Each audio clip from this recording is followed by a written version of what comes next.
अरिहंतो भगवन्त इंद्र महिता सेधाश्च सिद्धि स्थिता आचार्या जिन शासनोन्नतिकरा पूज्या उपाध्यायिका श्री सिद्धांत सुपाठका मुनिवरा रत्नत्रया राधिका पंचैते परमेष्ठिनं प्रतिदिनं गुरुवन्तु नो मंगलम कुर्वन्तु नो मंगलम।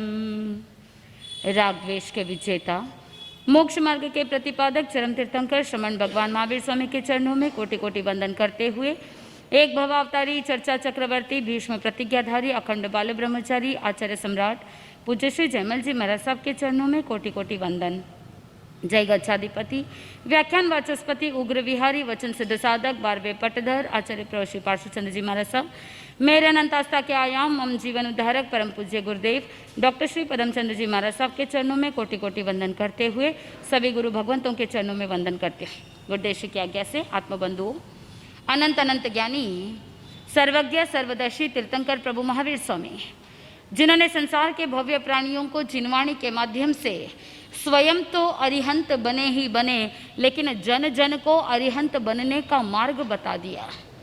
आत्मबंधुओं, प्रवचन की श्रृंखला के अंदर निरंतर बात चल रही है कि किस तरह से साधक तीर्थंकर पद की प्राप्ति कर सके। जब साधक भीतर से गुणानुवाद करने का भाव जागृत करे, जब साधक अरिहंत की स्तुति भक्ति करे, जब तीर्थंकर भगवंतों के बताए हुए मार्ग पर अनुसरण करते हुए आगे बढ़ने की भावना रखे, उस समय अगर उत्कृष्ट रसायन आ जाए, गुणियों का गुण कीर्तन करना और साथ में उनके गुणों का भी गुणगान करना, जिससे उत्कृष्ट रसायन आने पर तीर्थंकर पद की प्राप्ति हो सकती है। ज्ञाता धर्म कथांग सूत्र के 8वें अध्ययन में 20 उपाय बता दिए गए जिसके माध्यम से जीव क्या कर सकता है, तीर्थंकर नाम कर्म उपार्जन कर सकता है। प्रवचन सारोद्धार के 10वें द्वार में भी यही वर्णन आता है और साथ में ये भी कहा गया आत्मबंधुओं कि जैसे जैसे साधक उत्तरोत्तर गुण कीर्तन करना प्रारंभ करता है, उन गुणों को अपने भीतर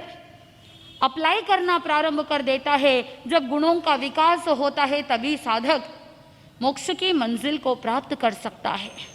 हर कोई जीव केवली बन सकता है, हर कोई जीव सिद्ध बन सकता है। जो भवी है, जो भव्य आत्मा है, वो केवली बन सकता है, केवल ज्ञान का अधिकारी बन सकता है, मोक्ष की मंजिल को प्राप्त कर सकता है। लेकिन हर कोई जीव तीर्थंकर नहीं बन सकता है।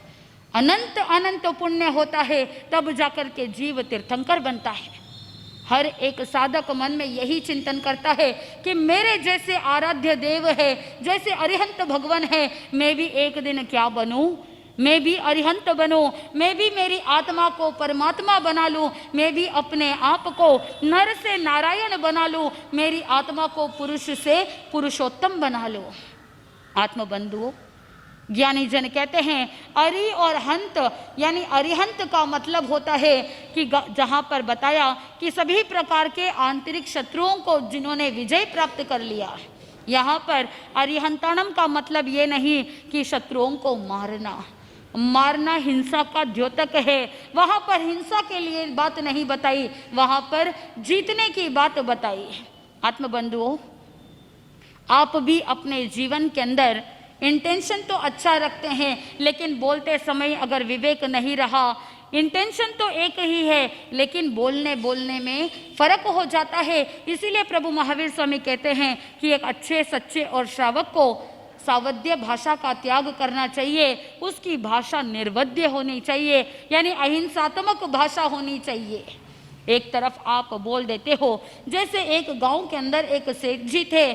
सेठ जी के गोडाउन के अंदर बहुत सारा धान्य था, बहुत सारा स्टॉक था। उन्होंने सोचा कि जहां पर धान्य होंगे वहां पर तो चूहे बहुत ज़्यादा आएंगे, इसीलिए उन्होंने सोचा कि मैं अपने गोडाउन में एक बिल्ली पाल लूं। बिल्ली पाल रहे हैं, बिल्ली को दूध दे रहे हैं, दूध पिला रहे हैं, लेकिन इंटेंशन क्या है? इंटेंशन ये है कि चूहे को मारना, या मन के अंदर ऐसी सोच है कि जब तक बिल्ली रहेगी तो चूहे गोडाउन के अंदर नहीं रहेंगे। ये हिंसात्मक इंटेंशन है। लेकिन दूसरी तरफ उसी गांव के अंदर एक और सेठ जी थे, उनके भी धान्य का गोडाउन था, उनके वहां भी बिल्ली थी, लेकिन वहां पर वो बिल्ली को वो भी दूध देते थे, लेकिन ये सोच करके दूध पिलाते कि अगर बिल्ली का पेट भरा रहेगा तो चूहे के ऊपर झपट्टा नहीं मारेंगे। क्रिया एक ही है। दोनों सेठ जी क्या कर रहे हैं? बिल्ली को दूध पिला रहे हैं, लेकिन दोनों के इंटेंशन में, दोनों की भावना में अंतर है। आत्मबंधुओं, व्यक्ति की सोच को भाव कहते हैं, और जब भावों का प्रवाह बन जाता है वही भाव भावना बन जाती है। आत्मबंधुओं, बहुत बार व्यक्ति भावनाओं के प्रवाह में बह जाता है, इमोशंस के अंदर बह जाता है, लेकिन जो लाभ मिलना चाहिए था वो लाभ नहीं मिलता। क्योंकि पूज्य गुरुदेव डॉक्टर श्री पदम चंद्र जी महाराज साहब कहते हैं, नदी की धारा के समान अगर उस धारा के अनुरूप अगर कोई तैरता है तो कोई बड़ी बात नहीं, लेकिन नदी की धारा के विरुद्ध होकर के अगर कोई तैर जाए तो वो महापुरुष कहलाता है। आत्मबंधु, अरिहंत भगवान जिन्होंने शत्रुओं पर विजय प्राप्त कर लिया, जिन्होंने हमको बोध दिया कि सभी प्रकार की सावध्यकारी पापकारी क्रियाओं से मुक्त रहना और उनके ऊपर विजय प्राप्त करना, वही अरिहंत कहलाते हैं। आत्मबंधुओं, पिछले कुछ प्रवचनों से आप सुन रहे हैं, तीर्थंकर भगवंतों के गुणों के बारे में आप सुन रहे हैं, किस तरह से हमको अपने भीतर के शत्रुओं से दूर रहना, इसके बारे में भी आपने बात सुनी। और हमने ये भी चिंतन किया था कि किस तरह से तिंदुक उद्यान में श्रावस्ती नगरी में केशी श्रमण और गौतम स्वामी दोनों का मिलन हो रहा है। ज्ञानी से मिल रहे हैं, ज्ञान की चर्चा हो रही है, और उस समय गौतम स्वामी ने विनय पूर्वक कह दिया केशी श्रमण को, आपकी जो भी जिज्ञासा है, जो भी प्रश्न पूछना चाहते हैं, आप आराम से क्या कर सकते हो? प्रश्न पूछ सकते हो। उस समय एक प्रश्न उन्होंने किया केशी श्रमण ने कि जैसे आपके समक्ष सहस्त्र यानी हजारों शत्रु आपके सम्मुख है और वो सभी आपको पराजय करने के लिए आपके सामने आ रहे हैं, तो फिर आपने उन सभी शत्रुओं पर कैसे विजय प्राप्त की? उस समय गौतम स्वामी ने एक सूत्र कहा, एगे जिये जिया पंचा पंच जिये जिया दस दसहाउ जिनितानम सवसतु जिनामहम। आत्मबंधुओं, अगर किसी का मन चंचल है, अगर किसी के एस्ट्रोलॉजी में उनकी कुंडली में चंद्रमा बहुत वीक है, चंद्रमा मन का कारक होता है, और अगर मन कमजोर है, मन चंचल है, मन की दुविधाएं चल रही होती है, तो उस समय आपको भी पता है कि एस्ट्रोलॉजर्स उपाय के रूप में चांदी का चंद्रमा और उसके ऊपर एक मोती पहनने के लिए कह देते हैं। क्यों? ताकि उनका मन स्थिर रह सके। आत्मबंधुओं, लेकिन ज्ञानी जन कहते हैं कि एगे जिये जिया पंचा पंच जिये जिया दस दसहाउ जिनितानम सवसत्तु जिनामहम। अगर किसी का मन चंचल है, अगर किसी का मन कमजोर है, और अगर प्रतिदिन इस गाथा का अगर माला फेर लेवे, इस गाथा का स्वाध्याय कर लेवे, इस गाथा का चिंतन मनन कर लेवे, तो उनका मन क्या हो जाएगा? स्थिर हो जाएगा। आत्मबंधुओं, आगम का एक एक अक्षर, एक एक शब्द मंत्र के समान काम करता है। इसीलिए ज्ञानी जन कहते हैं आगम का एक एक शब्द मंत्र के समान है, और वो आपके आत्मा के कर्म रोग को दूर करने में सक्षम है। और वही अगर किसी का कोर्ट केस चल रहा हो और वो प्रतिदिन इस गाथा का स्वाध्याय करे, तो क्या हो सकता है? शायद उनको उस कोर्ट केस के अंदर विजय की प्राप्ति हो सकती है। लौकिक अर्थ भी है, लोकोत्तर अर्थ भी है। शत्रुओं को परास्त करना है।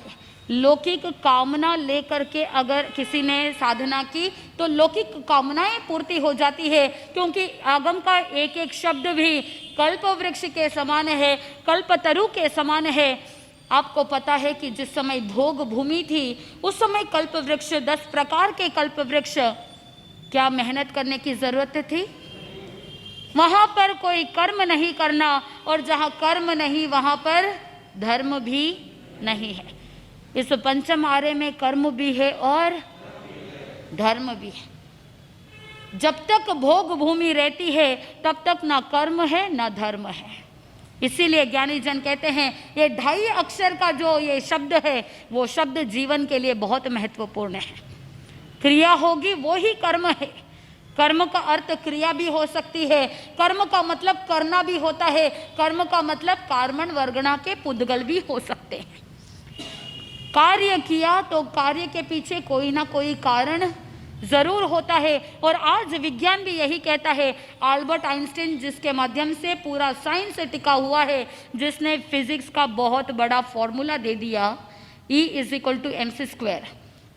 अल्बर्ट आइंस्टाइन ने कहा कि जितने भी संसार के अंदर जितना भी सब्सटेंस है, मैटर है, जो भी पदार्थ है, द्रव्य है, वो सभी एनर्जी के पैकेट्स है। उसी आधार पर क्वांटम फिजिक्स सामने आया कि सब कुछ एनर्जी का एक पैकेट है जिसे क्वांटम कहते हैं। आत्मबंधुओं, हर एक वस्तु को, हर एक पुद्गल को, हर एक परमाणु को, हर एक अणु को उन्होंने क्या कहा? पुद्गल है जिसमें ऊर्जा है। क्या आप में भी ऊर्जा है?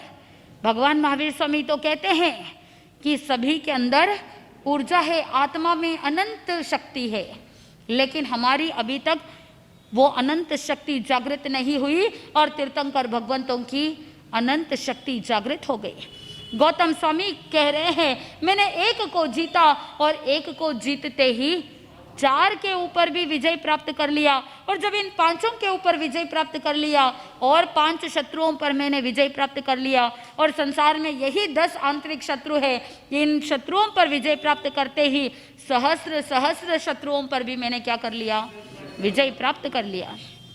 आत्मबंधुओं, जिस समय मन के अंदर इस तरह से बातें चल रही थी तो केश श्रवण के मन में दुविधाएं चलने लगी कि जहां पर गौतम स्वामी ने कहा 1 को जीते तो 4 को जीते, 4 को जीते तो 5 हो गए, 5 को जीते तो 10 को जीते, 10 को जीत लिया तो सबको जीत लिया, आत्मा को जीत लिया और संसार के सभी शत्रुओं से विजय को प्राप्त कर लिया। इसके पीछे क्या लॉजिक है? आप तो संख्या कितनी बोल रहे हैं? 10। फिर सहस्र कैसे हुआ? 1000 कैसे हुआ? आत्मबंधुओं, कहा जाता है कि एक मन को जीतना है, एक अपनी आत्मा को जीतना है। आत्मा और मन दोनों को एक रूप मान करके उन्होंने कहा एक मन को जीत लो, एक अपनी आत्मा को जीत लो तो 4 यानी 4 कषायों पर भी विजय मिल जाएगी।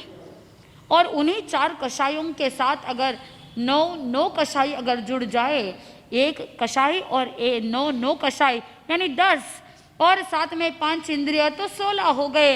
लेकिन वहां पर अगर फिर और डीप विश्लेषण करें तो अगर कषाय के एक कषाय के 4 कर लिए जाए, अनंतानुबंधी क्रोध, अप्रत्याख्यानी क्रोध, प्रत्याख्यानी क्रोध और संजलन क्रोध, ऐसे 4 कषाय के 4 कर देते हैं तो भी कितने हो जाएंगे? 16। तो एक मन और 16 कषाय के, 9 कषाय के और 5 इंद्रियों को और डीप में विस्तार में जाए तो 23 विषय। और अगर इस तरह से करें तो भी कितने हो सकते हैं? 56 हो सकते हैं। लेकिन फिर आप क्या कह रहे हैं? उसे सहस्त्र शत्रु, ये कैसे हो सकता है? तो वहां पर बताया गया कि इन शत्रुओं पर विजय प्राप्त करना बहुत दुष्कर है, इन शत्रुओं पर विजय प्राप्त करना बहुत मुश्किल है, इसीलिए ये 1000 गुना ज्यादा है। इसीलिए कहा कि ये सहस्र गुना शत्रुएं हैं।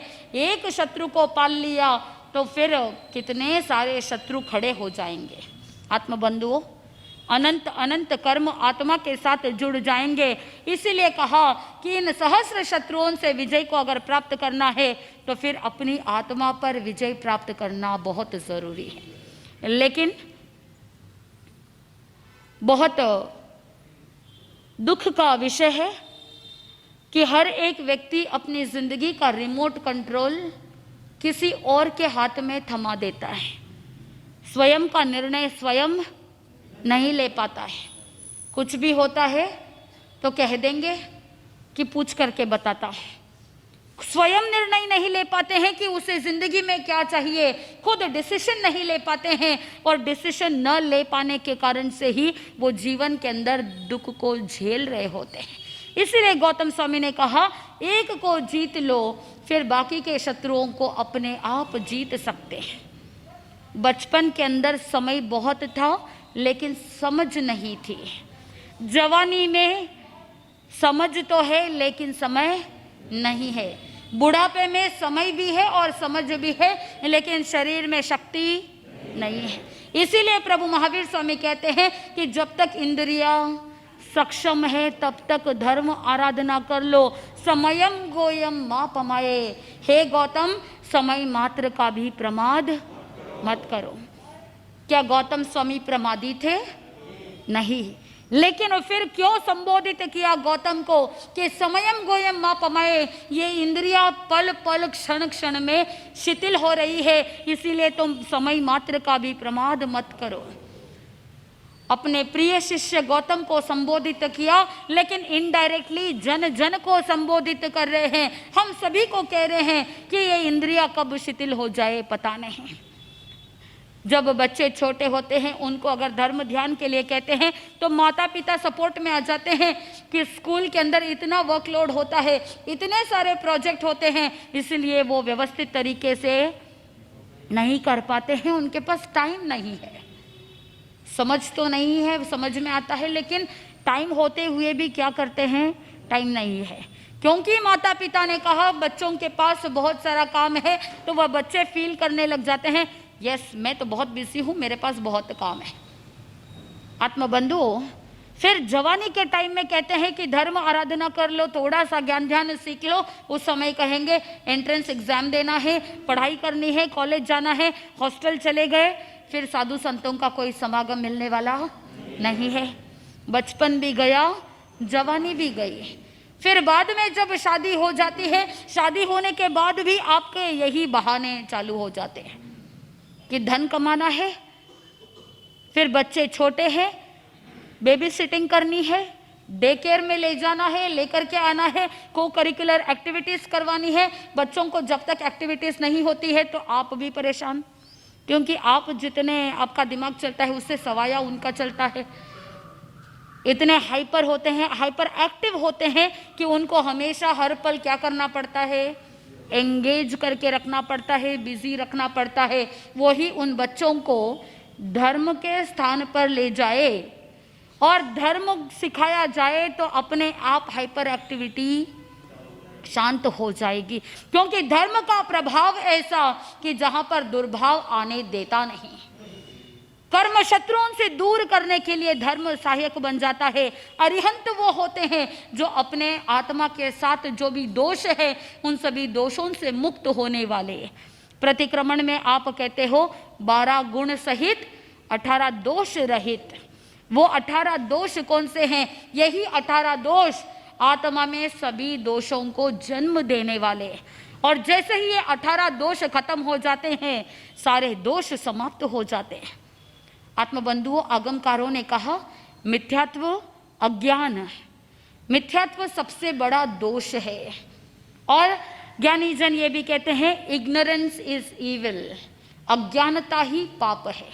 आत्मबंधुओं, कोई अगर सोचे कि त्याग व्रत प्रत्याख्यान ग्रहण करने के बाद अगर प्रत्याख्यान टूट जाए तो ज्यादा दोष है, या प्रत्याख्यान ग्रहण नहीं करते हैं और ऐसे ही पाप लग रहा है, उसमें ज्यादा दोष है। किसमें? प्रत्याख्यान नहीं लेने पर जिसका अव्रत खुला है, जिसने व्रत प्रत्याख्यान लिया ही नहीं और वो खुले हैं, वही ज्यादा क्या है, पाप है। एक व्यक्ति जिसको आंखों से दिखाई नहीं देता सूरदास है, और एक व्यक्ति आंखों से देख रहा है, जान रहा है, समझ रहा है।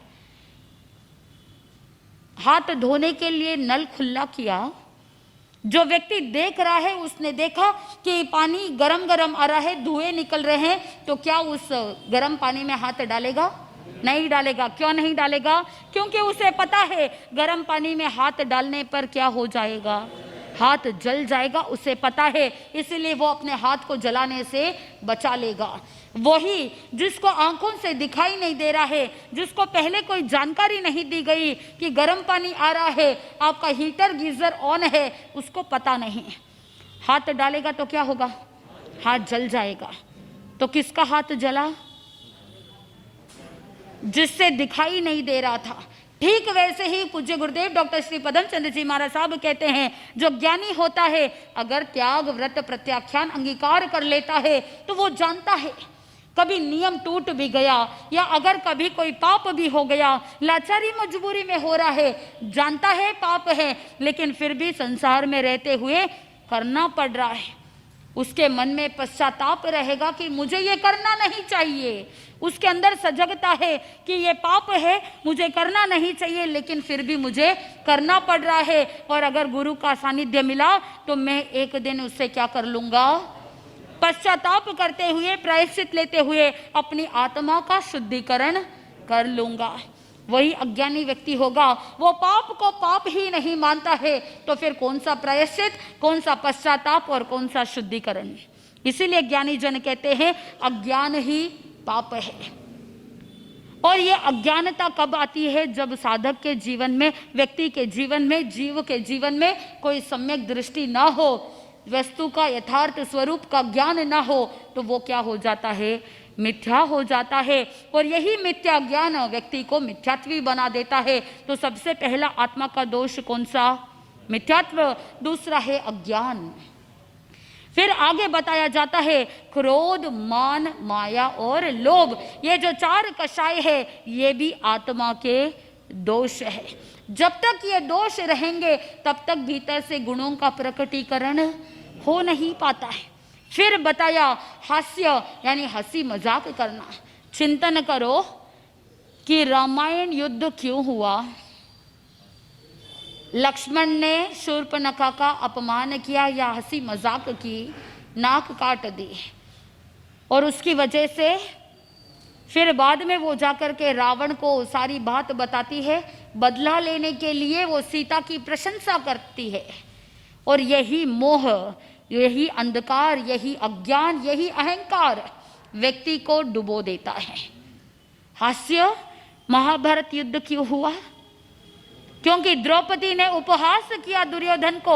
जिस समय वो चल रहा था महल के अंदर, क्योंकि फर्श बहुत पॉलिश्ड थी, मिरर के जैसे रिफ्लेक्ट हो रहा था, उसे लगा कि पानी गिरा हुआ है, और इसीलिए वो अपनी धोती को ऊपर उठा करके चलता है। तो वहां पर वो द्रौपदी मजाक करती है, हास्य करती है, अंधे के जाए अंधे होते हैं। और उसी हंसी मजाक के कारण से आगे चल करके क्या हुआ, महाभारत युद्ध हुआ। उस समय दुर्योधन ने संकल्प किया, मैं अपनी जांग पर द्रौपदी को बिठा करके रहूंगा, और मन के अंदर यही दुर्भावना, और इसी के कारण से महाभारत जैसा युद्ध हुआ।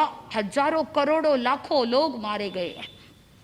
आत्मबंधुओं, हास्य, रति, रति का मतलब होता है सांसारिक कार्यों में रुचि होना। आपके मन में क्या भाव है, रति भाव है या नहीं है। सांसारिक कार्यों के प्रति बहुत रुचि होना, और अरति का मतलब होता है धार्मिक कार्यों में अरुचि होना। धर्म करने के लिए कहते हैं तो कहेंगे कि नहीं आज नहीं कल करेंगे। वही अगर शॉपिंग करने के लिए जाना हो तो क्या कभी आपने कहा कि अगर कोई आपको कह रहे हैं कि चलो बहुत दिन हो गए हैं आज थोड़ा बाहर चलते हैं, आप क्या कहोगे कि नहीं आज नहीं कल चलेंगे? नहीं, तुरंत तैयार हो जाएंगे, सारे जितने भी काम होंगे उन सबको साइड कर देंगे। और वही अगर T20 क्रिकेट मैच हो तो, IPL हो तो क्या करेंगे? क्या उस समय आप देखोगे कि सीजन है, दुकान में, ऑफिस में बहुत सारा काम है, ऑडिटिंग का पूरा टाइम है, क्या उस समय याद रहेगा? या T20 में ध्यान रहेगा कि किसने कितने विकेट लिए, किसने कितने रन किए? चिंतन कीजिए, आपकी जिंदगी की प्रायोरिटीज क्या क्या है। रति वो भी आत्मा का दोष है, और अरति धर्म में रुचि न होना वो भी क्या है, आत्मा का दोष है। हास्य, रति, अरति, भय, संसार में समस्त जीव भयभीत है। आप जितने भयभीत है उससे कई गुना ज्यादा भयभीत जीव तिर्यंच गति के जीव है। अगर वो गाय चुपचाप वहां पर खड़ी है तो आपको बिना मतलब से कोई लात नहीं मारेगी, लेकिन क्योंकि वो आपसे भयभीत है, आपको लगता है कि आप उस गाय से भयभीत है कि वो आपको लात मारेगी, लेकिन वो मूक पशु कुछ बोल नहीं पाता है। वो मन में ये सोचती है गाय कि ये मनुष्यों का भरोसा नहीं है, कभी भी आकर के कुछ भी नुकसान कर देंगे। अगर मुझे कत्ल खाने में लेकर के गए तो मैं क्या करूंगी? क्योंकि आपने नेगेटिविटी रखी मन में, आपके नेगेटिव वाइब्रेशन उस गाय तक पहुंच गए और उसी के कारण से वो भी भयभीत होकर के क्या करती है? लात मार देती है। वही अगर आप निर्भय होते, आप भय से मुक्त होते, आप संभाव पूर्वक शांति पूर्वक अपने रास्ते चलते, तो क्या गाय मारेगी? नहीं। आप पहले से ही बच्चों को भय संज्ञा में डाल देते हो बचपन से। वहां अंधेरा है, वहां क्या है? काली बाबा है, हाउ है, वहां मत जाना। फिर बाद में जैसे जैसे बच्चा बड़ा होगा अंधेरे से डर लगता है, अकेला कहीं भी जाने से डरता है। क्यों? क्योंकि जन्म से ही, बचपन से ही आपने क्या किया? अपना काम इजी करने के लिए आप अपने काम में मस्त हो और आपको लगा कि अंधेरे में बच्चा जाएगा तो गिरेगा, उसको कौन संभालेगा, मुझे काम में लेट हो रहा है। आपका काम इजी करने के लिए आपने क्या किया?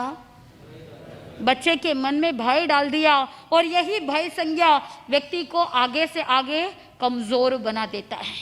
आत्मा बंधुओं, कुछ ऐसे भी लोग होते हैं जो अपने बच्चों को डराते हैं। कुछ भी गलत काम किया, छोटी सी गलती, ज्यादा कुछ महत्वपूर्ण नहीं है, छोटी सी गलती, फिर भी बहुत से ऐसे लोग होते हैं जो नेगेटिव शब्द बोलते हैं। हमने देखा है, सुना है, हमारे सामने ही बच्चों को बोल देते हैं, अरे ऐसा नहीं करना, पाप लगेगा, नरक में जाओगे। क्या नरक में जाना इतना आसान है? हम जैन हैं, अरिहंत भगवान की स्तुति करने वाले हैं, पंच परमेश्वरी की आराधना करने वाले हैं, जहां पर हम कहते हैं कि एक नमो अरिहंताणम के पद की स्तुति करने पर 50 सागरोपम के पाप कर्म नाश हो जाते हैं, और एक नवकार मंत्र को श्रद्धा सहित स्तुति कर लिया जाए तो 500 सागरोपम के पाप कर्म क्या हो जाएंगे? नाश हो जाएंगे, नरक गति में जाएगा नहीं। फिर आप कैसे कहोगे बच्चों को, अरे ऐसा नहीं करना, पाप लगेगा? कहाँ जाओगे? नरक में जाओगे। पहले से ही अगर पॉजिटिव शिक्षा दे देते कि बेटा हम जैन है, हमारी आचार संहिता शुद्ध होती है, हमारा कोड ऑफ कॉन्डक्ट शुद्ध होता है, हम कभी भी किसी का बुरा ना सोचते हैं ना बुरा करते हैं, हम जैन हैं, किसी भी जीव को मारते नहीं है, नॉनवेज हम खाते नहीं, किसी जीव की हत्या करते नहीं, हम जैन हैं, हमेशा शुद्ध आचार और विचार रखते हैं, किसी के लिए बुरा करते हैं क्या? हम हमेशा हर एक जीव के लिए अच्छा सोचते हैं। ऐसी अगर पॉजिटिव शिक्षा देते तो क्या होता? वो बच्चा बचपन से पॉजिटिव रहता। बच्चे को अगर आप कह देते बेटा ये कार्य करना चाहिए, नहीं करना चाहिए, राइट और रॉन्ग वो बाद में बताना, लेकिन पहले आप ये जान लो कि बच्चों के अंदर एनर्जी बहुत होती है, उस एनर्जी को कंस्ट्रक्टिव वे में लेना है या डिस्ट्रक्टिव वे में लेना है, ये आपके ऊपर निर्भर करता है। अगर आपने उसकी ऊर्जा को दिशा नहीं दी तो वो क्या करेगा? हाथ में जो सामान आएगा उसको तोड़ेगा, मरोड़ेगा, फेंकेगा, गिराएगा। फिर आप क्या करते हो? अगर आपका बहुत महंगा क्रॉकरी सेट अगर टूट जाए, क्या करोगे? चिल्लाएंगे, गुस्सा करेंगे। लेकिन वही अगर आपने चिंतन किया होता कि मेरे बच्चे में बहुत एनर्जी है, क्यों ना मैं उसे एक पेपर दे दूं और उसको कुछ कलर्स दे दूं और बच्चे को कहूं कि बेटा तुम इसके ऊपर तुम जो ड्रॉ करना चाहते हो, तुम अपनी क्रिएटिविटी को जन्म दो, तुम्हारे अंदर इतनी ताकत है, तुम्हारे अंदर इतनी क्रिएटिविटी है, तुम बहुत अच्छे हो, तुम बहुत इंटेलिजेंट हो, तुम जो ड्रॉ करना चाहते हो तुम क्या करो? कलर्स भरो। जैसे हमारा जीवन क्या होना चाहिए? बहुत कलरफुल होना चाहिए, खुशियों से, सुखों से परिपूर्ण होना चाहिए, वैसे ही तुम क्या करो, इस कैनवस के ऊपर रंग भरो। एक एक कलर का महत्व बता दिया होता कि प्राइमरी कलर 5 है, काला, नीला, लाल, पीला, सफेद, और यही प्राइमरी कलर्स पंच परमिष्टि के कलर्स है। आपने बच्चे को कलर करने के लिए कलर पेंसिल्स दे दी और साथ में ये भी सिखा दिया कि अरिहंत भगवान का कलर क्या है, व्हाइट है। प्योरिटी के लिए बताया जाता है कि जैसे उन्होंने अपनी आत्मा को प्योरीफाई किया, अपनी आत्मा को क्लीन किया, कर्मों से मुक्त किया, वैसे ही मुझे भी क्या करना चाहिए, सारी नेगेटिव एनर्जी से अपने आप को प्योरीफाई करना है, क्लेंज करना है, सभी नेगेटिविटी को बाहर निकाल देना है। तो जब तुम व्हाइट कलर करो तो मन में अरिहंत भगवान को याद करो। अगर शुरुआत से ही अगर ऐसी शिक्षा दे देते कि सिद्ध का कलर रेड है, जो सिद्धात्मा, जो कर्मों को नाश करने वाले हैं, तो वहां पर आप बच्चे को कह सकते थे कि तुम एक दिया बनाओ, जैसे दीपक की लौ होती है वो हमेशा ऊपर की तरफ ही होती है, तो सिद्ध भी अपनी आत्मा को हमेशा क्या करते, ऊपर की तरफ ले जाते। ड्राइंग का ड्राइंग भी हो गया और बोध का बोध भी हो गया। आप उस बच्चे की एनर्जी को पॉजिटिव में लेते हो या नेगेटिव में लेते हो, लेकिन आपके पास तो इतना समय, अरे बोल तो दीजिए। एक महिला थी जिसको हम कहते थे कि प्रतिक्रमण सीखो, प्रतिक्रमण सीखो। वो हमेशा मुझे यही कहती कि समनी जी टाइम नहीं है, टाइम नहीं है। मैंने कहा करते क्या हो, हमारे पास भी 24 घंटे है, आपके पास भी 24 घंटे है, तो हमारे पास तो बहुत सारा समय है, आपके पास कैसे नहीं है। थोड़ा सा चिंतन करो, 1 घंटे में कितने मिनट, 60 मिनट, और 1 मिनट में 60 सेकेंड, तो 60 मिनट में कितने सेकेंड, 3600। और अगर 24 घंटे को सेकेंड्स में कन्वर्ट करें तो चिंतन करो कि मेरे पास कितना सारा समय है, इतने सारे सेकंड्स है, लाखों सेकंड्स है, फिर बताना कि समय है कि नहीं है। भगवान महावीर स्वामी बताते हैं, आंखों की पलक झपके उतने में असंख्यात समय व्यतीत हो जाते हैं। तो चिंतन करो कि कितना सारा समय हमारे पास है। कभी भी जिंदगी में मत कहना कि मेरे पास टाइम नहीं है, मेरे पास समय नहीं है, ये कभी मत कहना। तो 18 प्रकार के जो दोष है उनमें बताया जाता है मिथ्यात्व, अज्ञान, क्रोध, मान, माया, लोभ, उसके बाद हास्य, रति, अरति, भय, उसके बाद आता है शोक। जब जब भी व्यक्ति आर्त ध्यान में जाता है, शोक करता है, नेगेटिविटी में जाता है, तो आत्मा दोषपूर्ण हो जाती है। बाहुबली जी, जिनके अंदर इतना बाहुबल था, उनके भुजाओं में इतना बल था, इसीलिए नाम क्या था, बाहुबली। उन्होंने मन के अंदर चिंतन किया संयम लेने के बाद कि मैं भगवान ऋषभदेव के दर्शन के लिए नहीं जाऊंगा, क्योंकि जाऊंगा तो क्या करना पड़ेगा, मेरे 98 जो छोटे भाई है उनको मुझे वंदन करना पड़ेगा। इसीलिए जब तक केवल ज्ञान नहीं होता तब तक मैं जाऊंगा नहीं, क्योंकि केवल ज्ञान प्राप्त होने के बाद मुझे वंदन करने की आवश्यकता नहीं पड़ेगी।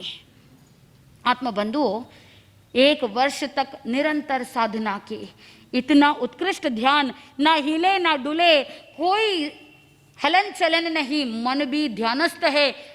ताव कायम ठानेनम, यानी शरीर को मैं स्थिर करता हूँ, मौनेनम यानी वचन से मैं मौन रहता हूँ, जानेनम यानी मन को एकाग्र करते हुए ध्यान के अंदर अवस्थित होता हूँ। और जब तक मैं अरिहंतानम का नाम नहीं लेता, प्रभु का नाम नहीं लेता, तब तक मैं अपनी आत्मा को अपनी आत्म रमणता में स्थिर करूंगा, काया का उत्सर्ग करूंगा, यानी काया के प्रति जो अटैचमेंट है, आप भी कायोत्सर्ग करते हैं और बाहुबली जी ने भी कायोत्सर्ग किया।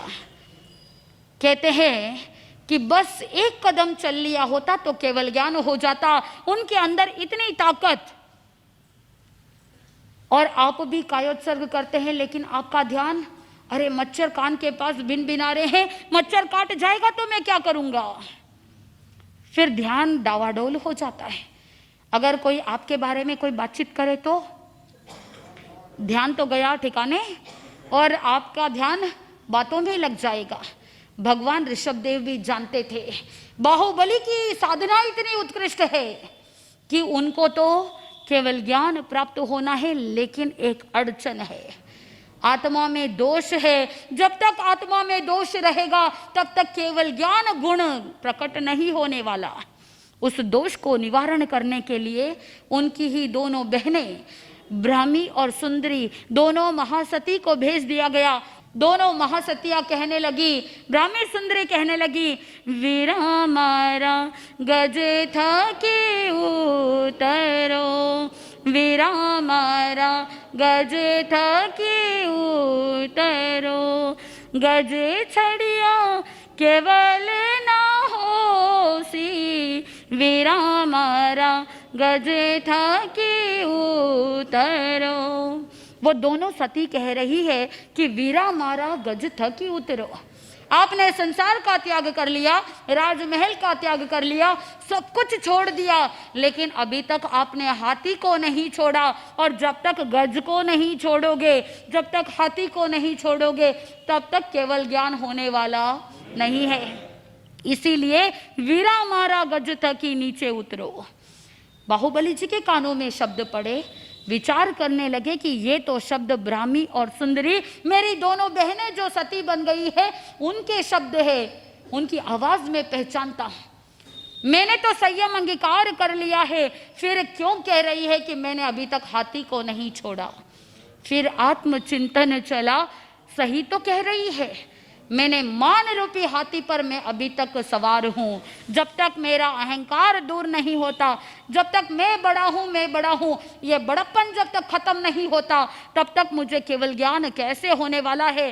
सही तो कह रही है। उस समय मन में बड़ा पश्चाताप हुआ, सोचा कि चलो चलते हैं। मेरे अंठानु भाई जो सांसारिक अवस्था में छोटे भाई थे, लेकिन वो छोटे तो है नहीं, मैं कौन से अहंकार में चल रहा था। उन्होंने मुझसे पहले दीक्षा ली तो वो क्या हो गए, बड़े हो गए। वो मुझसे ज्येष्ठ है, मुझसे बड़े हैं, उनको क्या करना चाहिए, मुझे वंदन करना चाहिए। चलो चलते हैं, उनको वंदन करने के लिए जाता हूँ। और जैसे ही पैर उठाने ही वाले थे, अभी एक कदम भी नहीं चला, उतने में केवल ज्ञान और केवल दर्शन हो गया। आत्मबंधुओं, बस दोषों का निवारण करना जरूरी है, गुण अपने आप प्रकट हो जाएंगे। इसीलिए कहते हैं चलो तो कैसे चलो, बाहुबली के जैसे चलो। आत्मबंधुओं, इन दोषों का निवारण करना, और ये सारे दोष अरिहंत भगवान के होते ही नहीं। शोक के बाद आता है मत्सरता, किसी के बारे में टीका टिप्पणी करना, किसी के बारे में नेगेटिव कमेंट पास करना, मत्सर भाव रखना, किसी के प्रति द्वेष की भावना रखना। राग और द्वेष यही दो कर्म के बीज है। इसीलिए उत्तराध्ययन सूत्र के अंदर भी कहा जाता है रागो या दोषो या कम्म बीयम, यानी राग और द्वेष ही कर्म बीज है। और जब बीज रहेगा तभी पौधा होगा, पेड़ होगा। लेकिन अगर बीज ही नहीं रहे तो न पौधा होगा न वृक्ष होगा। कर्म पनपने हैं तो राग और द्वेष के कारण से ही पनपते हैं। इसीलिए प्रभु ने कहा इन दोषों से क्या हो जाओ, मुक्त हो जाओ। आगे बताते हैं अलीक भावना, और साथ में बताया हिंसा और चौर्य। जब तक हिंसा रहेगी, चौर्य भाव रहेगा और असत्य भाव रहेगा, तब तक आत्मा में दोष रहेंगे। फिर आगे तीर्थंकर भगवंतों के 18 दोषों से रहित होने की जो बात बताई, उसमें बताया जाता है प्रेम और क्रीड़ा। ना किसी के प्रति कोई मोह है और ना ही कोई क्रीड़ा की भावना है। ऐसे 18 दोषों से मुक्त रहने वाले, प्राणी मात्र के प्रति अनुकंपा की भावना रखने वाले, प्राणी मात्र के प्रति दया भाव रखने वाले, हर एक के प्रति प्रेम भावना है, लेकिन मोह नहीं है। आपको भी जिंदगी में सीखना है, अगर घर परिवार में सुख शांति चाहिए तो एक दूसरे के प्रति जुड़ाव चाहिए, लेकिन लगाव नहीं चाहिए। लेकिन आप क्या करते हो, एक दूसरे के प्रति जुड़ाव नहीं है, कनेक्टिविटी नहीं है, लगाव है। और यही लगाव, यही अटैचमेंट आपको दुख देता है। जहां अटैचमेंट होगा, जहां लगाव होगा, वहां पर अपेक्षाएं रहेगी, और जहां अपेक्षाएं रहेगी वहां पर दुख होगा। Expectation leads to disappointment. अगर कोई एक्सपेक्टेशन नहीं है, अगर कोई अपेक्षा नहीं है कि मैंने किया इसीलिए सामने वाले को भी करना है, अगर ये अपेक्षा रहेगी तो फिर दुख होने वाला है। और कोई अपेक्षा नहीं, बस ड्यूटी है, ड्यूटी समझ करके कर लिया। फिर वो करे या ना करे उनसे कोई लेना देना नहीं है। अगर सिर्फ जुड़ाव रहा, कनेक्टिविटी रहे, तो फिर कोई प्रॉब्लम ही नहीं है। पूरी दुनिया से आप कनेक्टेड है, सही है ना? मोबाइल से आप कनेक्टेड हो, ईमेल से आप कनेक्टेड हो, टेक्नोलॉजी सोशल मीडिया से एक दूसरे के साथ कनेक्टिविटी रखा है, लेकिन परिवार में एक दूसरे के साथ कोई कनेक्शन नहीं है। चिंतन कीजिए कि आप किस दिशा में जा रहे हैं। आज आपको चिंतन करना होगा। इन 18 दोषों में से मेरे अंदर सारे दोष है, लेकिन उस दोष की न्यूनता अधिकता कितनी है, कौन सा कम है, कौन सा ज्यादा है, किसको मुझे कम करना है और किसको मुझे कंप्लीटली नाश कर देना है, ये चिंतन आपको करना होगा। केवल सुन लिया, सुन करके चले गए, कोई वांछित लाभ नहीं मिलेगा, क्योंकि विज्ञान भी कहता है कि जो हम सुनते हैं, जो हम पढ़ते हैं, कुछ लोगों को 24 घंटे तक याद रहता है, कुछ लोगों को कुछ घंटों तक याद रहता है, कुछ लोगों को 24 घंटों तक याद रहता है और कुछ लोगों को 7 दिन तक याद रहता है। उसके बाद धीरे धीरे वो सारा जो कुछ भी सुना था, जो कुछ भी पढ़ा था, माइंड से आउट होने लगता है। इसीलिए आज विज्ञान भी कहता है कि बार बार हमको क्या करना चाहिए, रिवीजन करना चाहिए।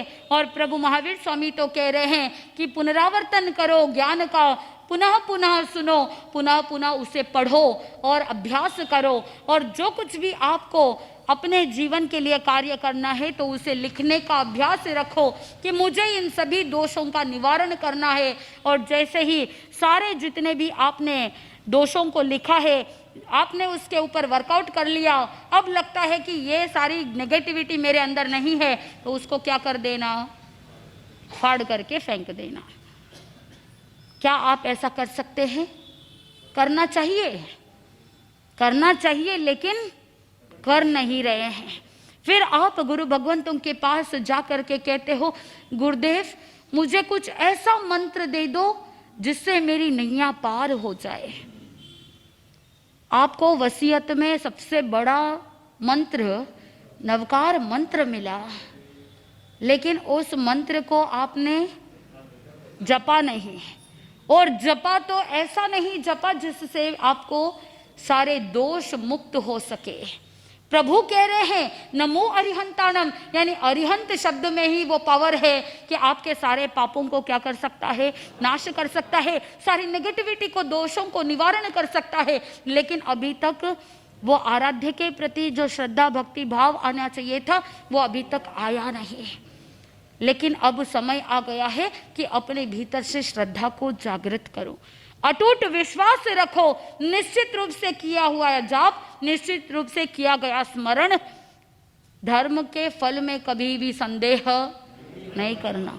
प्रतिक्रमण में तो आप जोरों शोरों से कहते हैं धर्म के फल में संदेह किया हो, और श्री जिन वचन में शंका की हो, पर दर्शन की आकांक्षा की हो, धर्म के फल में संदेह किया हो, पर पाखंडी की प्रशंसा की हो, पर पाखंडी का परिचय किया हो, मेरे सम्यक्त्व रत्न पर मिथ्यात्व रूपी रज मेल लगा हो तो, अरे थोड़ा जोर से तो बोलिए, तस्मिच्छामि दुक्कडम। कुछ लोगों को पाठ आता है, कुछ लोगों को नहीं आता है, कुछ लोगों को अर्थ पता है, कुछ लोगों को अर्थ पता नहीं है। और आगे चल करके जब सामूहिक रूप से प्रतिक्रमण करते हैं, आपको बचपन से इंस्ट्रक्शन दे दिया जाता है कि लास्ट में क्या करना, इच्छामि दुक्कडम दे देना। पर्युषण आएगा तब भी आप क्या करोगे, वही करेंगे। एक बार ऐसा हुआ कि एक गांव के अंदर एक बुढ़िया थी जिसने मटके का व्यापार करती थी।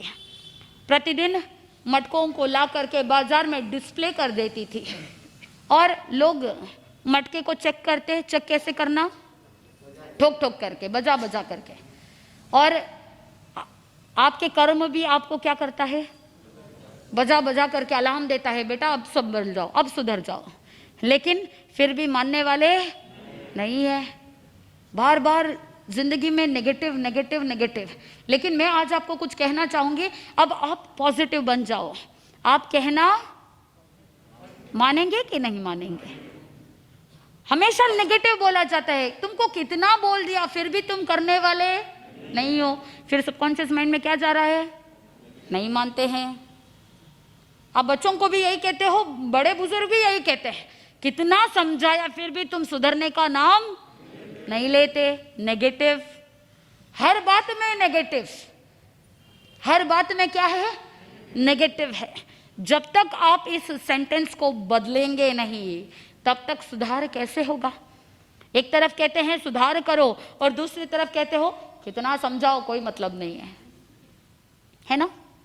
वो बुढ़िया भी रोज मटके रखती, डिस्प्ले करती, लोग ठोक ठोक करके चेक करते और मटके लेकर के जाते। वो जैसे ही टन आवाज आती ना, तो उस गांव के अंदर एक छोटा सा बच्चा था। आप भी बचपन में कंचा खेलते थे, है ना, छोटे छोटे मार्बल्स। आज के ज़माने में बच्चों को खेलने का कोई टाइम ही नहीं मिलता है, बेचारों को इतना बिजी कर दिया है प्रोजेक्ट्स और ये होमवर्क वो होमवर्क, ट्यूशन, कोचिंग, पूरे एजुकेशन सिस्टम को इतना बवाल कर दिया है कि बच्चों को समझ में ही नहीं आ रहा है, पढ़ाई करे तो क्या करे, खेले तो क्या खेले, समझ में नहीं आता।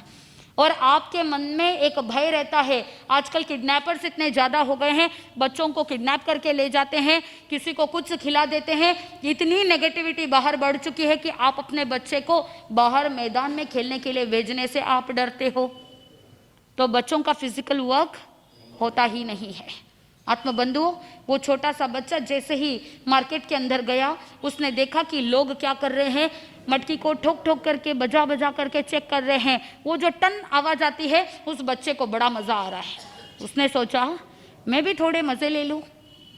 तो वो मार्बल कंचे से खेल रहा था और खेलते खेलते उसने सोचा कि बुढ़िया की नजर उधर ग्राहक के ऊपर है, तो मैं क्या करूं, एक मार्बल से जोर से फेंका, मटकी टुकड़े टुकड़े हो गए, मटकी टूट गई।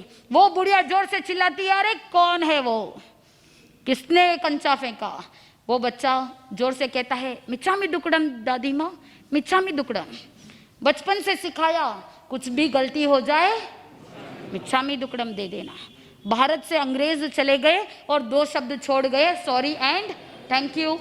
कुछ भी करो तो सॉरी, अच्छा करो तो थैंक यू।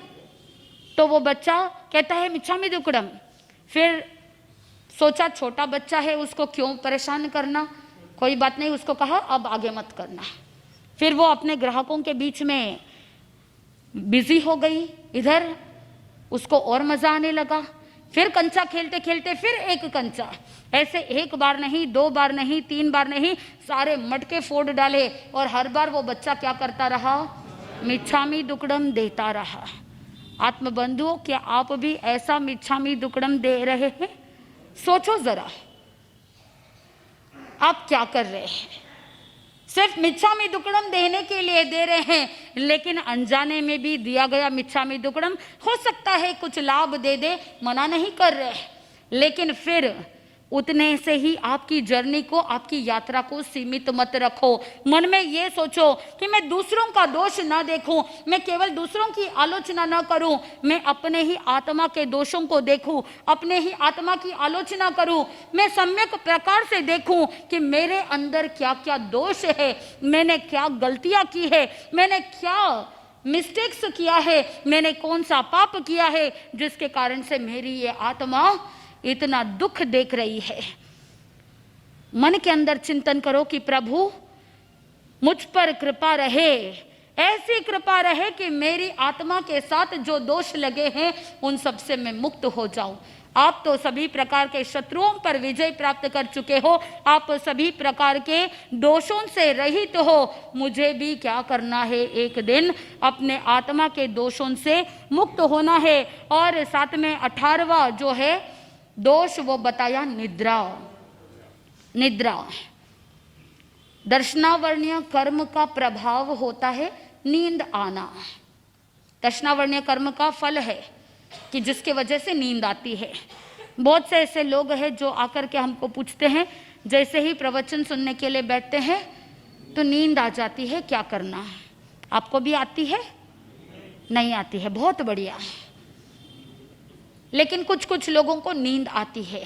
एक महिला मेरे पास आई और कहने लगी कि समनी जी, जैसे ही धर्म स्थान में बैठती हूँ, सामायिक लिया प्रवचन की तैयारी है, गुरु भगवंत आते हैं, उनका प्रवचन बस शुरू होता ही है, नींद आ जाती है। मैंने कहा कि देखो, एक होता है दर्शनावरणीय कर्मों के कारण से नींद आती है, दूसरी बात बहुत सारे कारण है, क्योंकि डॉक्टर्स भी कहते हैं एक बीमारी के लिए बहुत सारे कारण हो सकते हैं, डायग्नोसिस कैन बी एनीथिंग। तो कहा या तो आपको रात को नींद पूरी होती नहीं है, इसीलिए धर्म स्थान में नींद आ जाती है। घर पे रहते हो, हजारों टेंशन, ये करना है, वो करना है, ये हुआ नहीं है, वो हुआ नहीं है, आगे ये टास्क आने वाले हैं, बहुत सारे टेंशन होते हैं, लेकिन जैसे ही धर्म स्थान में आए मन एकदम शांत होता है, क्योंकि गुरु भगवंतों के आभा मंडल में आप प्रवेश कर चुके हो, उनकी पॉजिटिव एनर्जी में आप प्रवेश कर चुके हो, और गुरु भगवंतों का ऑरा इतना पॉजिटिव होता है कि मन अपने आप सहज रूप से शांत हो जाता है, और उसी शांति के कारण से नींद आ जाती है। और गुरु भगवंतों के जो वचन होते हैं, या तो आपको बचपन में किसी ने लोरी सुनाई नहीं, इसलिए गुरु भगवंतों की वाणी को सुनकर के क्या लगता है कि कोई बहुत अच्छी लोरी सुना रहे हैं, इसीलिए आपको क्या आ जाती है, नींद आ जाती है। कोई भी कारण हो सकता है, आपका क्या कारण है। मैंने उस महिला को कहा कि आप अब से क्या करना, जैसे ही आप धर्म स्थान में आते हो, मन के अंदर एक विचार नहीं लाना है ऐसे नेगेटिव कि मुझे बार बार नींद आ जाती है। कुछ ऐसे लोग होते हैं कि जो बार बार कंप्लेंट करते रहते हैं, समनी जी मुझे रात को नींद नहीं आती है। फिर घर जाने के बाद कहोगे आज मैं दिन में सो गई, इसीलिए मुझे रात को नींद नहीं आने वाली है। फिर आप रात को जब सब सोने का समय होता है, उस समय आप कहोगे लेट करके क्या करूं, नींद तो आती ही नहीं है। बार बार आपने क्या किया, आप बोल रहे हो बार बार कि नींद नहीं आएगी, नींद नहीं आएगी, और फिर नींद आएगी क्या, नहीं आएगी। और इसी को हम विपरीत में ले लो, जहां प्रॉब्लम है वहीं पर सॉल्यूशन है, जहां पर समस्या है वहीं समाधान है, क्योंकि जिसने ताला बनाया उसने चाबी भी बनाई। ऐसा तो नहीं कि ताले बनाने वाले की फैक्ट्री अलग है, चाबी बनाने वाले की फैक्ट्री अलग है, ऐसा है क्या, नहीं है। ताला और चाबी दोनों साथ में बनते हैं। ठीक वैसे ही प्रॉब्लम जहां है वहीं पर सॉल्यूशन ढूंढो, मिल जाएगा। जहां समस्या है उसी पर अगर गहराई से देखा जाए, चिंतन किया जाए, चिंता नहीं चिंतन चाहिए, अगर चिंतन किया जाए तो वही समस्या समाधान दे देगी। आत्मबंधुओं, मैंने उस महिला को कहा कि बार बार ये जो आप दोहरा रहे हो ना, नींद नहीं आती, नींद नहीं आती, और दूसरी महिला कह रही थी प्रवचन में नींद आती है, नींद आती है, माइंड में फिट कर लिया कि प्रवचन में जाऊंगी तो क्या आएगी, नींद आएगी। कुछ लोगों को घर में नींद नहीं आती तो धर्मस्थान में आकर के सो जाते हैं, वो भी एक है कि हम तो फिर भी यही सोचते हैं कि चलो कोई बात नहीं, एटलीस्ट मन उतने समय के लिए शांत तो है, एटलीस्ट वो धर्म स्थान में बैठे बैठे कोई पाप के लिए प्लानिंग प्लॉटिंग तो नहीं करेंगे, शांति से बैठे तो रहेंगे, पॉजिटिव सोचो। तो मैंने उस महिला को कहा कि जैसे ही सामायिक लेते हो उसके बाद आपको 10 बार डीप ब्रीदिंग का अभ्यास करना है, यानी सजग पूर्वक सचेतता के साथ जिस समय आप लंबी गहरी श्वास लो तो मन में 1 से 10 क्या करना है, काउंट करना है, और जब आप श्वास छोड़ो तो 10 से 1 की गिनती रिवर्स ऑर्डर में गिनती करनी है, जिससे आपका माइंड क्या रहेगा, अलर्ट रहेगा। 10 बार डीप ब्रीदिंग करने के बाद आप अपने अवचेतन मन को, सबकॉन्शियस माइंड को निर्देश दोगे कि मैं निर्विघ्न रूप से प्रवचन की शुरुआत से लेकर के अंत तक 100% फोकस के साथ, एकाग्रता के साथ मैं प्रवचन सुनूंगी। मैंने कहा आज आप प्रवचन में जा रहे हो क्या, तो बोले हाँ समनी जी आज मैं प्रवचन में जा रही हूँ। तो मैंने कहा देरी किस बात की, प्रयोग आज ही कर लो।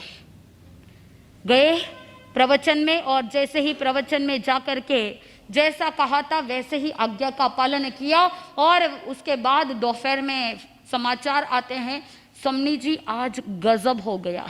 मैंने कहा ऐसा क्या हुआ, पहले दिन लंबा अभ्यास नहीं, वो महिला कह रही है पहले दिन, वो बेंगलोर की महिला कह रही है आज पहले दिन पहली बार मैंने अभ्यास किया, इतने लंबे समय से जो हैबिट चल रही थी उस हैबिट का आज क्या हो गया, ब्रेकअप हो गया।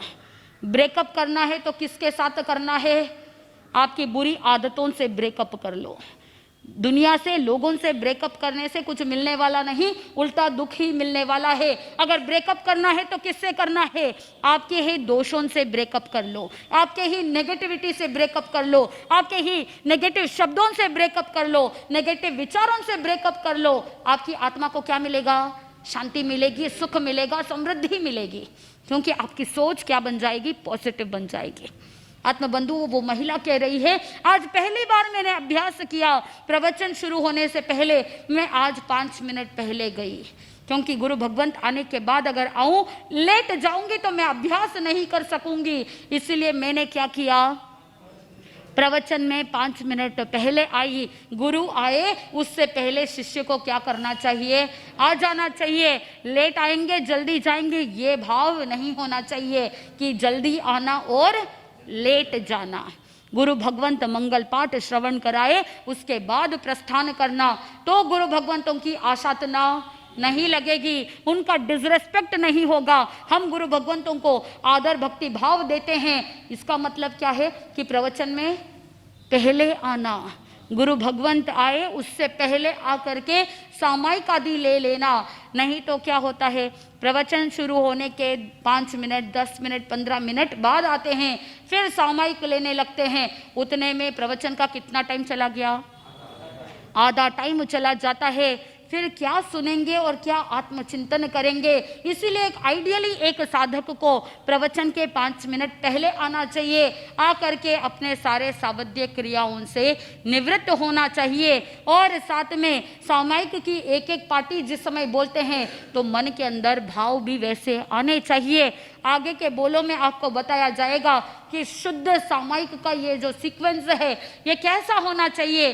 पहले इच्छाकरणम क्यों, बाद में तस्सा उत्तरी क्यों, ये सारी बात आपको बताई जाएगी कि किस तरह से हमको अपने जीवन में अच्छी तरीके से आराधना करनी है।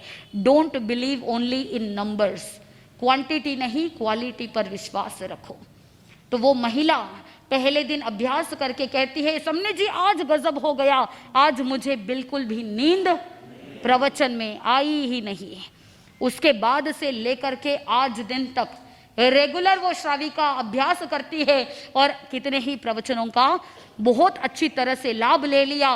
फिर वो कहती है एक आदत बदली तो बहुत सारी आदतें बदल गई। अब लगता है कि मुझे प्रवचन को क्या करना चाहिए? लिख लेना चाहिए और फिर उसका रिवीजन कर लेना चाहिए, ज्ञान ध्यान सीखना चाहिए। यानी एक आदत को सुधारा, एक दोष का निवारण किया तो बहुत सारी अच्छी आदतें डेवलप होती गई।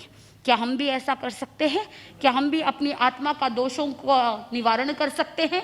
यस, जरूर कर सकते हैं। बस एक छोटा सा कदम एक ले लीजिए। आपके शब्द कैसे होने चाहिए? पॉजिटिव होने चाहिए। दोष से विमुख होकर के निर्दोष भाषा का उपयोग करो, सावध्य भाषा का नहीं, निर्वध्य भाषा का प्रयोग करो। मार दूंगा, पीट दूंगा, ये भाषा मत यूज करो। आपको क्या करना चाहिए? निर्वध्य यानी अहिंसात्मक भाषा का प्रयोग करो। पहले दिन पूरी अहिंसामय भाषा नहीं हो पाएगी तो रात को अवलोकन करो, इंट्रोस्पेक्शन करो और आत्मचिंतन करो। आज मैंने दिन भर में कितने नेगेटिव शब्दों का प्रयोग किया। सोचने बैठेंगे तो याद नहीं आएगा, लेकिन लिखने बैठेंगे तो याद आ जाएगा। प्रतिदिन खुद के लिए 5 मिनट निकालो और लिखो कि मैंने क्या क्या नेगेटिव शब्द आज कहे हैं, मैंने कौन कौन से नकारात्मक शब्दों का प्रयोग किया है, किस तरह से कहा है। लेफ्ट बुक के लेफ्ट साइड में ये सारे नेगेटिव शब्दों को लिख लिया। फिर चिंतन करो, क्या मैं इस वाक्य को, इस शब्द को पॉजिटिव में बदल सकता हूं? तो इसका पॉजिटिव क्या होना चाहिए? आप लिखो पॉजिटिव शब्द। अगले दिन जितने नेगेटिव आज बोला है उससे कल क्या हो जाएंगे? अपने आप कम हो जाएंगे, क्योंकि जैसे ही आपने लिखा तो सबकॉन्शियस माइंड में फीड हो गया। अगले दिन उसकी मात्रा कम हो जाएगी। फिर अगले दिन ऐसे ही अगर 7 दिन तक किया जाए तो 8वें दिन आप देखोगे आपकी भाषा कितनी अच्छी हो गई। हम जैन है, हम वणिक पुत्र है, हमारी भाषा हमेशा क्या होनी चाहिए? उत्कृष्ट होनी चाहिए, हमारे अंदर अहिंसा की भावना होनी चाहिए, हमारे अंदर प्रेम भावना होनी चाहिए, क्षमा की भावना होनी चाहिए और मन में नमो अरिहंताणम की भावना होनी चाहिए कि ऐसे आराध्य देव जिन्होंने सभी दोषों का निवारण कर लिया, सभी दोषों से मुक्त हो गए, सभी शत्रुओं से मुक्त हो गए और अपनी आत्मा के गुणों को प्रकट कर लिया, ऐसे अरिहंत भगवान को मैं अनंत अनंत वंदन नमन करती हूँ कि जिसके माध्यम से उनके गुण इतने अधिक है कि मैं कितना भी बोलूँ उतना भी कम है, क्योंकि तीर्थंकर भगवंतों का जीवन तो इतना उत्कृष्ट है। उनके जीवन के बारे में चिंतन करते करते किस समय उत्कृष्ट रसायन आ जाए, और वो उत्कृष्ट रसायन आ जाए तो तीर्थंकर नाम कर्म उपार्जन हो जाता है। इसलिए अनंत उपकार है अरिहंत भगवान का, क्योंकि धर्म का मार्ग उन्होंने बताया। उपकार की दृष्टि से हम सबसे पहले वंदन किसको करते हैं? अरिहंत प्रभु को वंदन करते हैं। इसीलिए नवकार मंत्र में पहला पद कौन सा? नमो अरिहंताणम, यानी गुरु है। गुरु हमारे जिन्होंने हमको साध्य तक ले जाने के लिए मार्ग बताया कि हर एक जीवात्मा जो भव्य आत्मा है उसे सिद्ध बनना है, और सिद्ध बनने से पहले एक मार्ग को अपनाना पड़ेगा। रास्ता पार करेंगे तभी मंजिल मिल जाएगा, और रास्ता कौन बताने वाले? अरिहंत बताने वाले। इसीलिए उस उपकार दृष्टि से हम पहले बड़े हैं सिद्ध, फिर भी हम वंदन किसको करते हैं? अरिहंत को करते हैं, क्योंकि ज्ञानी जन कहते हैं गुरु गोविंद दोनों खड़े, किसके लागू पाए? बलिहारी गुरु आपने गोविंद दियो बताए। उन्होंने ही सिद्ध बनने का मार्ग बताया, इसलिए पहला वंदन अरिहंत को। आगे के बोल में हम सुनेंगे कि किस तरह से सिद्ध प्रभु को स्तुति भक्ति की जाती है। शक्रेंद्र महाराज सिद्ध भगवंतों की स्तुति करते हैं शक्रस्त्रव के माध्यम से, नमोतुणम के माध्यम से, और वहां पर जो शक्रेंद्र है, जो देवेंद्र है, इंद्र भगवान को, इंद्र महाराज को कोई उपकार दृष्टि की कोई भावना नहीं, उनको तो जो बड़े हैं उनकी स्तुति करनी है। इसीलिए पहला नमोतुणम किसको? सिद्ध भगवान को। नवकार मंत्र में पहला वंदन अरिहंत भगवान को, और नमोतुणम में पहला वंदन सिद्ध भगवान को, क्योंकि उसकी रचना किसने की? शक्रेंद्र महाराज ने स्तुति भक्ति की, और वहां पर कोई उपकार दृष्टि नहीं, वहां पर यही चिंतन कि सबसे बड़े सिद्ध है और इसीलिए उनको पहले वंदन किया जाए। तो अरिहंत भगवान दिशा देते हैं, इसीलिए वो पिता है, और सिद्ध माता है, क्योंकि उनका हमारे ऊपर उपकार है। कैसे? वो यात्रा निगोद से तय की गई थी, और जब एक जीव सिद्ध होता है तब जाकर के एक जीव निगोद से बाहर निकल करके विकास का क्रम प्राप्त करता है। इसीलिए सिद्ध भगवान को क्या कहा? माता कहा, क्योंकि हम जो निगोद के अंदर अनंत काल से पड़े थे, क्योंकि एक सिद्ध हुए थे, तब जाकर के हम उस निगोद से बाहर निकल करके आए, और फिर एकेंद्रिय से यात्रा प्रारंभ हुई। किस तरह का सिद्ध का उपकार है, कैसे हमको सिद्ध की स्तुति करनी चाहिए, सिद्ध भगवंतों के गुण क्या है, सिद्धों की स्तुति कैसे की जाती है, ये सारा का सारा वृतांत जैसे जैसे हम सुनेंगे आत्मा को अनंत अनंत आनंद की प्राप्ति होगी। मंगल भावना के साथ बोलिए जैन धर्म की जय।